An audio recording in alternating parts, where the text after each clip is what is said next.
The marijuana market has changed dramatically since the passage of Prop 215 back in 1996, and even in the past couple of years. Law enforcement officials have centered their focus on the illegal grows destroying public lands, while patients and business innovators are embracing the medical allowances of the law. Action News reporter Britt Carlson joins us now with a special report on what changes officials are seeing in the legal and illegal sectors and how the two affect each other. Britt.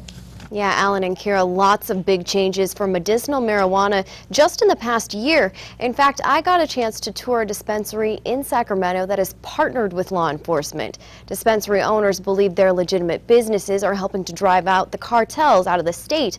But illegal grows are still plaguing the North State and remain a huge issue for marijuana eradication teams across the state. This is part of law enforcement. You know, there's an inherent risk in everything we do. Law enforcement officials from across the state are already preparing for a busy eradication season. The state recognizes that there's a problem, and the federal government recognizes there is a problem with marijuana growing, particularly on public lands. Agents in Shasta County have already spotted several grows in the area. Part of the problem is we encounter armed personnel out there, and we want to make sure that people are safe. It's becoming unsafe for recreators too, as the cartels are taking over national forests. When people go out there to recreate or use the public lands, they're in direct threat of encountering these people. While these agents are risking their lives to take down the black market grows, medical marijuana dispensary owners, at least in Sacramento, are thriving. We went from a place in the city of Sacramento where they wanted to close down all the collectives. There was a lot opening up to working with it, to us forming an organization, Sacramento Alliance of Collectives, working directly with the city. Dispensaries like Fruit Ridge Health and Wellness are operating within city limits, following strict guidelines and paying a 4% operation tax. The state's top cannabis lobbyist says they're doing everything right. Here in Sacramento, we've won law enforcement support.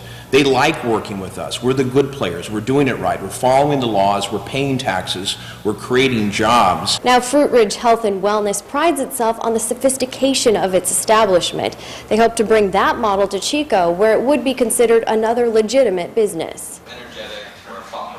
In the city's draft ordinance, 2 dispensaries would be allowed within city limits. One would be just like Fruit Ridge with a closed-loop cultivation system. Places like the city of Chico have actually done, in their draft ordinance, have left room for 2 grows that would be permitted by the dispensaries. Medical cannabis lobbyist Max Del Real sees the movement as a financial opportunity for local governments. Nonprofit businesses will come in, they'll create jobs, they'll support community programs, and they'll bring business to town. There's real revenue opportunity in medical cannabis. Dispensaries like Fruit Ridge believe their business practices are helping keep the black market at bay, and they have a strict policy about where they get their medication from, not allowing any products from illegal grows.